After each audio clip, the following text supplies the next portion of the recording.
દરેક દિવ્ય મુમુક્ષુઓને જય સ્વામી નારાયણ। આજ્ઞા પાલન એટલે શું? આજ્ઞામાં જીવવું એટલે શું? અને શું ખરેખર એક આજ્ઞા પણ આપણું જીવન બદલી શકે છે? ગુરુના વચનનો પ્રતાપ શું છે? શ્રીમદ ભગવદ્ ગીતા કે ઉપનિષદની અંદર આ આજ્ઞા પાલનની શું વાત કરવામાં આવી છે? તો આજે આપણે આ પ્રવચનની અંદર એવા ઋષિ ઉદ્દાલક હોય કે આરુણી હોય કે એકલવ્ય હોય કે ભગવાન રામ હોય, એમના જીવન પ્રસંગો દ્વારા, દ્રષ્ટાંતો દ્વારા સાચું આજ્ઞા પાલન કોને કહી શકાય એ આપણે સમજવાનો પ્રયત્ન કરીશું। તો ચાલો પ્રવચનની શરૂઆત કરીએ। હે નાથ મુજને મતિ શુદ્ધ દેજો, હૈયે સદા સેવક ભાવ રહેજો। છો શબ્દો મારા પણ આપ આવીને કહેજો, રાજી થઈ અક્ષર ભાવ દેજો, રાજી થઈ અક્ષર ભાવ દેજો।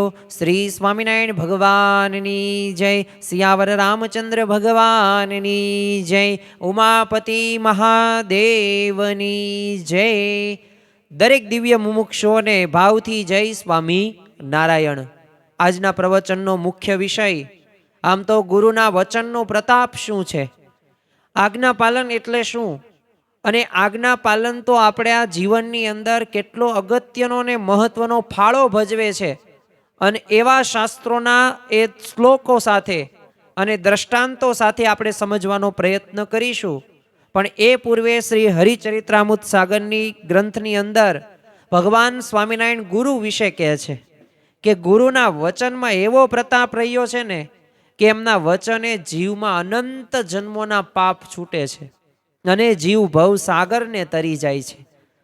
આપણે અનંત જન્મોથી આપણે ભટકીએ છીએ અને જન્મ મરણનો રોગ આપણને લાગુ પડ્યો છે, પરંતુ જો ગુરુના વચનની અંદર તન મનથી જો આપણે ચૂરેચૂરા કરીએ તો એક સાધનાથી એક સાક્ષાત્કાર તરફ સુધી આપણે જઈ શકીએ છીએ। તો ખરેખર એમના વચનની અંદર આટલો પ્રતાપ છે। અરે ગમે તેવા પાપ ન કર્યા હોય, તમે જો અજામિલનો ઉદ્ધાર નારદજીએ કર્યો, વાલિયા લૂંટારામાંથી એ વાલ્મીકી ઋષિ બન્યા, તો ખરેખર એક સાચા સંતની જો આપણે ઓળખાણ થઈ જાય અને એમના વચન પ્રમાણે જો આપણે જીવન જીવીએ તો અવશ્ય એ આપણા જીવનની અંદર આપણે આધ્યાત્મિક માર્ગે, લૌકિક માર્ગે એ આપણે આગળ વધીએ જ તે। ગુરુનો તો અપરંપાર મહિમા છે, પણ આજે આપણે ગુરુના મહિમાની વાતો નથી કરવી, આજે આપણે ગુરુના પ્રસંગો જોવા નથી, પણ આજે આપણે વાત કરવી છે એ ઉપનિષદ કાળનો એ મહાન ગુરુ ભક્તોની કે જેમને છે ને અપૂર્વ ગુરુ ભક્તિથી ગુરુને પ્રસન્ન થવા માટે એક વિવશ કરી દીધા હતા। જેમ કોઈક નાનકડો બાળક હોય ને, એ પોતે એને રમકડું લેવું હોય ને તો પોતે પહેલા પ્રથમ તો જીદ કરે, માતા પિતા ન માને તો હવે જીદમાંથી આગળ શું થાય, આગળ પોતે રોવે અને ધમ પછાડા કરે, પણ એ રમકડા લીધા વિના પોતે ઘરે પાછો ન આવે। તો એવી રીતે માતા પિતાને જેમ નાનકડો બાળક વિવેશ કરે ને, એવી જ રીતે એવા પણ શિષ્યો થઈ ગયા આપણા શાસ્ત્રોની અંદર, આપણા ઇતિહાસની અંદર, કે જેના ઉપરથી આપણને ખ્યાલ આવે કે ખરેખર ગુરુ એમના ઉપર પ્રસન્ન થયા છે। તો આજે આપણે એવા જ તે ગુરુ ભક્તોની વાતો કરવી છે અને એવા એક અમૂલ્ય સૂત્રો આપણને ભેટમાં આપી ગયા છે જેથી આપણા જીવનની અંદર પણ આપણે આગળ વધી શકીએ। પ્રથમ આપણે વાત જ તે કરવી છે, શ્રીમદ ભગવદ્ ગીતાને આપણે યાદ કરીએ। જો આજે આપણે સ્વામિનારાયણ ભગવાનના ચરિત્રો સાંભળવા નથી, આપણે પ્રગટ ગુરુ હરિ એ મહંત સ્વામી મહારાજના કે પ્રમુખ સ્વામી મહારાજના પણ પ્રસંગો જોવા નથી, પણ આજે આપણે એ શાસ્ત્રોના આધારે એ બધી વાતો સમજવાનો પ્રયત્ન કરીશું, જેથી આપણને ખ્યાલ આવે કે ખરેખર સાચા અર્થની અંદર એક ગુરુ સામે આપણે ભક્ત એ શિષ્યની શું જવાબદારી છે। શ્રીમદ ભગવદ્ ગીતાની અંદર ચોથા અધ્યાયની અંદર 34મા શ્લોકની અંદર શ્રી કૃષ્ણ ભગવાન એક અર્જુનને કહે છે કે તદિધિ પ્રાણીપાતેન પરિપ્રશેન સેવયા ઉપદેશ્યંતી તે જ્ઞાનમ જ્ઞાનીનસ્તદર્શિનઃ। અહીંયા ભગવાન શ્રી કૃષ્ણે જો ગુરુના શરણાગતિના આજ્ઞા પાલન વિશે સમજાવ્યું છે કે ગુરુ પાસે જઈને એ વિનમ્રતાથી નમવું, સેવા કરવી અને પ્રશ્નો પૂછવા. તો આ રીતે ગુરુ તમને તત્વજ્ઞાન આપશે. સાચા અર્થની અંદર, લોકની અંદર જોઈએ ને તો આમ તો દરેક વિદ્યાર્થી જ છે, દરેક પોતે કંઈક ને કંઈક શીખવાનું હજી બાકી જ છે. આપણે કોઈ સંપૂર્ણ નથી, અપૂર્ણ જ છીએ. એટલે જીવંત પર્યંત સુધી આપણે વિદ્યાર્થી ગણી શકીએ. તો આપણને ખ્યાલ આવશે કે જે વિદ્યાર્થી શિક્ષકને પ્રશ્ન વધારે પૂછશે ને તો એના જીવનની અંદર એ વધારે જ્ઞાન એ પોતે પ્રાપ્ત કરશે. પણ જે વિનમ્ર છે, જે સેવા કરે છે, તો એના ઉપર પણ ભગવાનનો અને ગુરુનો એ અતિશય રાજીપો પ્રાપ્ત થાય છે. તો અહીંયા જો શ્રી કૃષ્ણ ભગવાન શું કહે છે? પ્રણિપાત. હવે પ્રણિપાત એટલે શું? સંપૂર્ણ સમર્પણ અને આજ્ઞા પાલન. કોઈક ધોરણ 10 ની અંદર ભણતો વિદ્યાર્થી હોય તો એ ગણિતની અંદર સાવ ઢગાન ઢ હોય, પણ જો ગુરુના વચન પ્રમાણે શિક્ષક કે એ પ્રમાણે પોતે કામ કરે, પાયો કમ્પ્લીટ કરે, દરરોજ પ્રેક્ટિસ કરે કલાક 2-2 કલાક સુધી, તો જો એને ગણિત વિષયની અંદર પોતે પારંગત થઈ પણ શકે. પણ જો સમર્પણ કરવું પડે, પોતાની બુદ્ધિ ચાતુર્યને એ આપણે સાઈડમાં મૂકવું પડે અને એ આજ્ઞા પાલન કરીએ તો આપણે આગળ વધીએ. અને જો માત્ર જ્ઞાન મેળવવું નહીં, પણ ગુરુની આજ્ઞામાં જીવન જીવવું ને એ એક સાચું શિષ્યપણું આપણે ગણી શકીએ છીએ. એટલે ખરેખર સાચા અર્થની અંદર એવા જ તે એ સંતો અને ભક્તોના જીવનની અંદર આપણને સ્પષ્ટ ખ્યાલ આવે છે. તમે જો પ્રત્યેક આદર્શ એક ગુરુ ભક્તના જીવનની અંદર અને આપણને આજ્ઞા પાલન આ ચરિતાર્થ થતું જોવા મળે છે. ગુરુ આજ્ઞામાં જોડિયા પારેવાને જેમ પડતું મૂકી દેવાનું, અને એ જ ગુરુમાં સાચું જોડાણ છે. અને એનું તે એક શ્રેષ્ઠ ઉદાહરણ એટલે કે ઋષિ ઉદ્દાલક. આપણે આજે એવા 4 થી 5 પ્રસંગો જોવા છે કે જે દ્રષ્ટાંતો આપણને કંઈક નવી દિશા આપશે. પ્રથમ જ ત્યાં ઋષિ ઉદ્દાલક છે. તો આ તત્વમસી વેદના, આ મહાકાવ્યના ઉદ્ઘોષક એક આ ઉદ્દાલક હવે જ્યારે ગુરુ પાસે છે ને બ્રહ્મ જ્ઞાન લેવા માટે જાય છે, એટલે ગુરુ એને આજ્ઞા કરી કે ખેતરમાં છે ને તું પાળ બાંધવા માટે જા. હવે સ્વાભાવિક રીતે આજ્ઞા તો સામાન્ય હતી, પણ જે સંજોગોની અંદર આજ્ઞા થઈ એ સંજોગ પાછો કેવો હતો? સામાન્ય નહોતો, અસામાન્ય હતો. કારણ કે વિપરીત પરિસ્થિતિ હતી. એવો જ્યારે આદેશ આપવામાં આવ્યો, હવે વિપરીત પરિસ્થિતિમાં શું હતું? ધોધમાર વરસાદ હતો, પવન આમથી આમ વાવાઝોડા સમાન હતો, અને એ સેવામાં ઉદ્દાલકે એકલાને પાછું જવાનું હતું. એ જ વખતે સેવા માટે જરૂરી સાધનોની સગવડ પણ ગુરુએ ન કરી આપી, છતાં ઉદ્દાલક પોતે એ ગુરુની આજ્ઞા પ્રમાણે પોતે નીકળી પડ્યો. એવો વિચાર કરતો નથી કે આવા ધોધમાર વરસાદની અંદર, આવા વાવાઝોડાની વચ્ચે મને ગુરુ આવી કેમ આજ્ઞા કરે છે? કેમ મને એકને જ કહ્યું?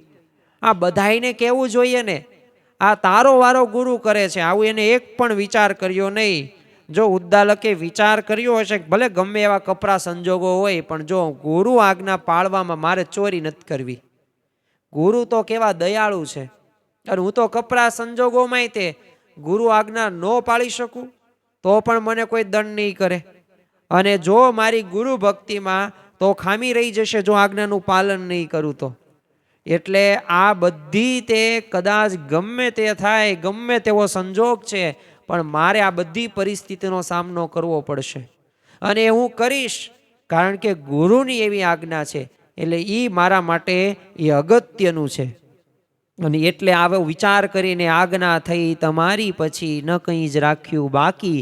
આજ્ઞા હોય તમારી પછી, કહો હોય શું બાકી?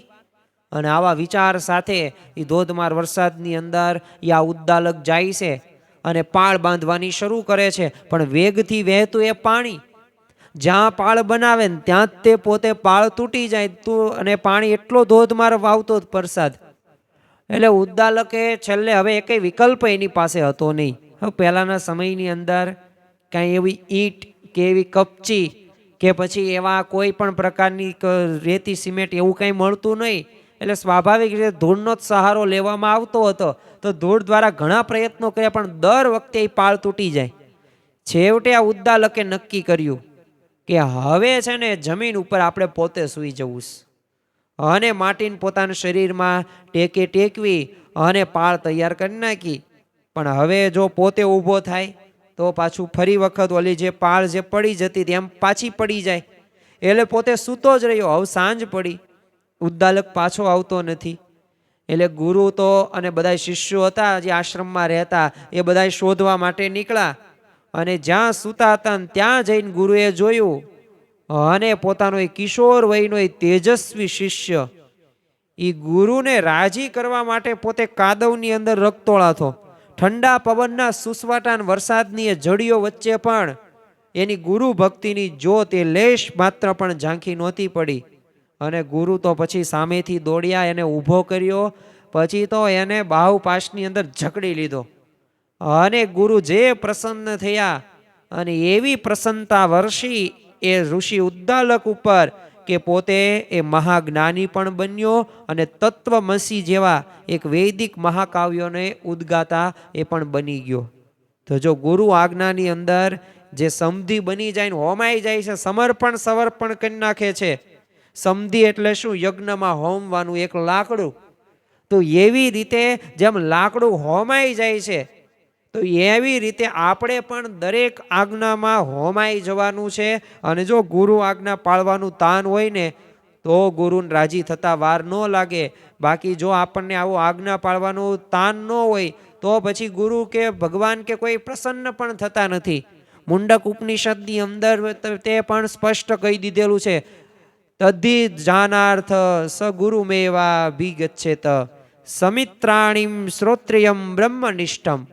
એટલે કે બ્રહ્મ જ્ઞાન મેળવવા માટે એ સમિધ લઈને એ ગુરુ પાસે જવું જોઈએ. એટલે કે સમર્પણ ભાવથી જવું જોઈએ. આપણે કેવું કહીએ છીએ કે આપણે છે ને બધું આપણે આયોજન કરી નાખીએ અને પછી ગુરુની આજ્ઞાનું પાલન કરીએ.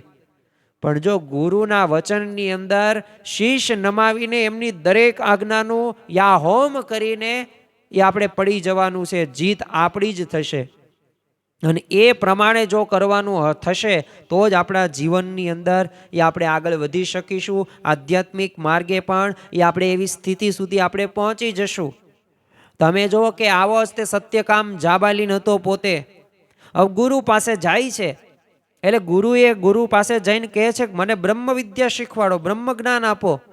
ગુરુ કહે બ્રહ્મ જ્ઞાન આપું ખરી, પણ તું આ છે ને 400 ગાયની 1000 ગાય થાય ને પછી મારી પાસે આવજે. ત્યારે પોતે એક પણ વાક્ય એવું નથી કહેતો કે ભાઈ મારે ગાયું કંઈ ચરાવવાની થોડી હોય, હું તો બ્રહ્મ જ્ઞાન મેળવવા માટે આવ્યો છું. તમે મને આ ગાયો ચરાવવા કંઈ બ્રહ્મ જ્ઞાન મને નથી મળવાનું. તો એવી તર્ક વિતર્ક જો ધારે તો કરી શકે, આપણે કરીએ જ છીએ. પણ એ કંઈ તર્ક વિતર્ક કર્યા વગર એ પોતે 400 ગાયને લઈને જાય છે સત્યકામ જાબાલીન વનની અંદર. અને ઘણા બધા સમય સુધી એ પોતે આ ગાયોની માવજત કરે, એમને ઘાસચારો ચરાવે, નવરાવે, દોરાવે, બસ ભજન ભક્તિ કરે. અને જો એ 1000 ગાય થઈને પછી એ ઋષિના આશ્રમમાં આવતો હતો અને ત્યાં જ બધા દેવો પ્રસન્ન થયા અને એને જ્ઞાન આપ્યું. પણ એને ખ્યાલ નહોતો કે આ જ બ્રહ્મ જ્ઞાન છે. પછી ગુરુ પાસે આવે છે અને ગુરુને કહે છે કે બસ તમે કહ્યું એ પ્રમાણે 400 ની 1000 ગાય થઈ ગઈ છે, હવે તમે મને બ્રહ્મ જ્ઞાન આપો.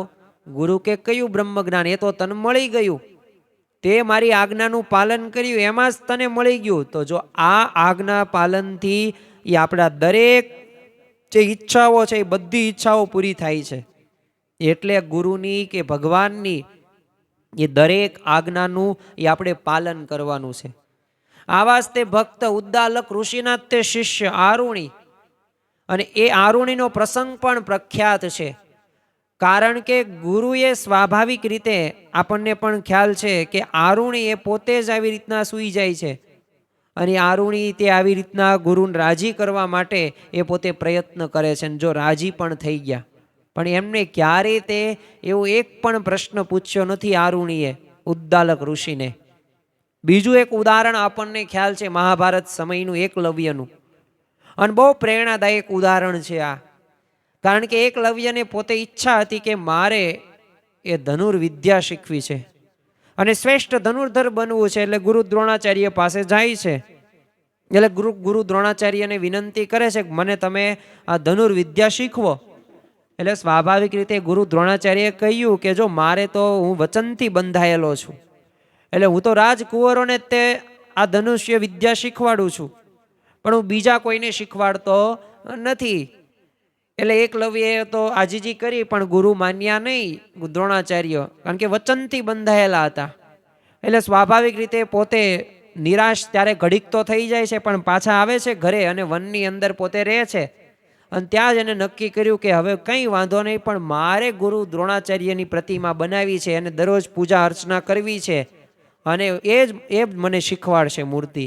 અને આ ભાવથી એ પોતે પ્રતિમા દ્વારા, એ મૂર્તિ દ્વારા પોતે અભ્યાસ શરૂ એને કર્યો.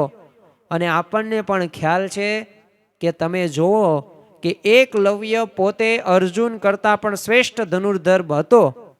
આ તો પછી એ ગુરુ દ્રોણાચાર્યએ એ અર્જુનને વચન આપેલું કે તારા જેવો બાણાવાળી ધનુર્વિદ્યામાં શ્રેષ્ઠ પારંગત કોઈ બીજો કોઈ હોશે નહીં. એટલે આ ગુરુ દ્રોણાચાર્ય આપણને એ પ્રસંગ ખ્યાલ છે, એટલે કહેતા નથી, પણ એ જમણા હાથનો અંગૂઠો એ ગુરુ દ્રોણાચાર્ય એકલવ્ય પાસે માગી લે છે. પણ જો આ આપણને બતાવે છે કે ગુરુ માટે ત્યાગ અને આજ્ઞાનું પાલન રહ્યું ને સર્વોપરી છે. પછી એ ગમે તે થઈ જાય, તમે જો ભગવાન શ્રી રામ, તો એમનું પણ જીવન તમે જુઓ તો આજ્ઞા પાલનનું શ્રેષ્ઠ ઉદાહરણ છે. તમે જુઓ કે એક બાજુ કઈ એ બે વરદાનો માગ્યા કે આ રામને એ 14 વર્ષનો વનવાસ અને મારો દીકરો ભરતને એ રાજ્ય ગાદી આપો. દશરથ રાજા તો કંઈ કહેતા પણ નથી, પણ છતાં જો રામ ભગવાને જાણ્યું, અને જો રઘુકુલ રીત સદા ચલી આએ, પ્રાણ જાય પણ વચન ન જાય. એ જો રઘુકુલની રીત જ હતું, પ્રાણ ભલે જાય પણ વચન ન જવું પડે, આજ્ઞાનું પાલન એ બરાબર થવું પડે. અને જો એ 14 વર્ષનો વનવાસ સ્વીકાર્યો, કોઈ પ્રશ્ન નહીં, કોઈ વાંધાજનક વાત નહીં, સંપૂર્ણ આજ્ઞા પાલન. એટલે આપણે એમને મર્યાદા પુરુષોત્તમ રામ તરીકે ઓળખીએ છીએ. આજ્ઞા પાલનનું એક શ્રેષ્ઠ ઉદાહરણ એ ભગવાન શ્રી રામ છે. તમે જો કે શ્રી રામ વખતે જ્યારે એ શબરીબાઈના એ જે હેઠા બોર જમે છે, તો એ માતંગ ઋષિ એ શબરીબાઈના તે ગુરુ, તો એમને કહ્યું કે અહીંયા ભગવાન આવશે તારે ત્યાં, તું દરરોજ તૈયારી રાખજે, ક્યારે આવે એ નહીં પણ આવશે જરૂર તે. તો શબરીબાઈ જો તમે દરરોજ તે સવારે વહેલા બ્રાહ્મ્ય મુહૂર્તમાં જાગી જાય, અને જાગી જાય પછી બધાય પ્રકારની એ આખો આશ્રમને શણગારી દે કે ભગવાન આવશે, ભગવાન આવશે. અને હેઠા બોર દરરોજ તે ચાખી ચાખીને પોતે લાવે, છાબડીમાં ભરે, અને બધાય ગળા મધુર જ હોય. અને જો ભગવાન રામ અને લક્ષ્મણ અને સીતા માતા આવે પણ છે એમની ઝૂંપડીની અંદર, જો એ આજ્ઞાનું પાલન પણ શબરીબાઈએ ત્યારે કરેલું, એ ધીરજ રાખી, એ વૃદ્ધાવસ્થા થઈ ગઈ, પણ છતાં પણ તમે જુઓ કે એ આજ્ઞાનું પાલન કર્યું, તો ભગવાન રામને એ ઝૂંપડીની અંદર પણ આવવું પડ્યું. એમ જો આ ભગવાન અને સંત એટલે કે ગુરુ જે આજ્ઞાનું પાલન કરે, જો એનું સારધાર રીતે પાલન કરવામાં આવે તો એનું ફળ આપણને પ્રાપ્ત થાય જ તે. એટલે ખરેખર આપણા જીવનની અંદર એ ગુરુ આજ્ઞાનું આપણે પાલન કરવાનું છે. થોડોક આપણે અહંકારનો ત્યાગ કરીએ. યોગી બાપા કહેતા કે આ જે અહંકાર રહ્યો ને, ઈગો એમ સુપ્રિડેન્ટેન્ટ પ્રકૃતિ છે, માન. કારણ કે દરેક માણસ છે ને માનના ભૂખ્યા છે. જ્યાં સુધી એને વખાણ કરવામાં ન આવે, એને જ્યાં સુધી સારા વાક્યો કહેવામાં ન આવે, બિરદાવવામાં ન આવે, ત્યાં સુધી એ વ્યક્તિ પોતે કંઈ બોલશે પણ નહીં, પોતાનો અહંકાર આડો આવશે. અને આ અહંકારના લીધે એ માણસ પોતે એ દુઃખી થશે, 24 કલાક નહીં, અરે વર્ષોના વર્ષો, પણ એ એનું પોતાનું માન નહીં મૂકે. અને એ માન નથી મૂકતા ને એટલે જ તે પ્રશ્નો એ લાંબા થાય છે, અને એના લીધે દુઃખમાં એ પરિવર્તિત થાય છે. એ માણસ પોતાના સ્વભાવ સામે ક્યારેય જોતો જ નથી, સામેવાળા વ્યક્તિનો શું વાંક છે, સામેવાળા વ્યક્તિની શું ભૂલ છે, સામેવાળા વ્યક્તિએ શું વર્તન કર્યું, સામેવાળા વ્યક્તિ શું વિચારે છે, એ નેગેટિવ નકારાત્મકતાથી, અભાવ ગુણથી જોવે છે. અને એના લીધે પોતે ગમે એટલો દુઃખી થશે પણ પોતાનું માન મૂકશે નહીં. તો આ જ અત્યારના સમયની વાસ્તવિકતા છે. એટલે અહંકારનો ત્યાગ કરીએ. ગુરુ અને ભગવાનની આજ્ઞાનું તો જ પાલન આપણે કરી શકીશું, બાકી પાલન નહીં થાય. પરિસ્થિતિની પરવા કર્યા વગર પાલન કરીએ આપણે. વિપરીત પરિસ્થિતિ આવવાની છે. કોઈ પણ વ્યક્તિ હોય, દરેક વ્યક્તિના જીવનની અંદર વિપરીતતાઓ, પરિસ્થિતિ, અમુકને આર્થિક પ્રશ્નો હશે, અમુકને સામાજિક પ્રશ્નો હશે, અમુકને દૈહિક પ્રશ્નો હશે, અમુકને પોતાની કારકિર્દી સંબંધિત પણ પ્રશ્નો જોવા મળતા, અમુકને પરિવારની અંદર પ્રશ્નો હશે, અમુકને ઘરની અંદર પ્રશ્નો હશે. તો પ્રશ્નો વાળું તો આ જીવન છે, સંસાર છે, સુખ દુઃખનો દરિયો, તેમાં તરી શકે કોઈક જ તરિયો. એ હોવાનું છે, ફરજિયાત છે. એવું કોઈ વન નથી કે જ્યાં એ કોઈ પણ પ્રકારનો પવન ન હોય, વૃક્ષ ન હોય, એમ છે ને એવું કોઈ વ્યક્તિનું જીવન નથી જ્યાં પ્રશ્ન ન હોય. ભગવાન રામના જીવનમાં પણ પ્રશ્નો આવેલા જ છે. 14 વર્ષનો વનવાસ, સીતા માતાની એ શું ભૂલ હતી કે એમને વનવાસ મળ્યો? લક્ષ્મણનો શું વાંક હતો કે પોતાની ધર્મ પત્નીથી અલગ રહેવું પડ્યું? એ સુગ્રીવનો પણ શું વાંક હતો? એ વિભીષણનો પણ શું વાંક હતો? હવે ધર્મ બાજુ હતો, નીતિમત્તા વાળો હતો, પણ છતાં પણ તમે જો એના જીવનની અંદર પણ એ પ્રશ્નો આવ્યા છે. રાવણે ધૂતકાર્યો છે, રાવણે એ લંકા બહાર એને કાઢી નાખ્યો છે. તો આવા બધાય પ્રશ્નો એ ભગવાનના જીવનની અંદર પણ આવેલા છે.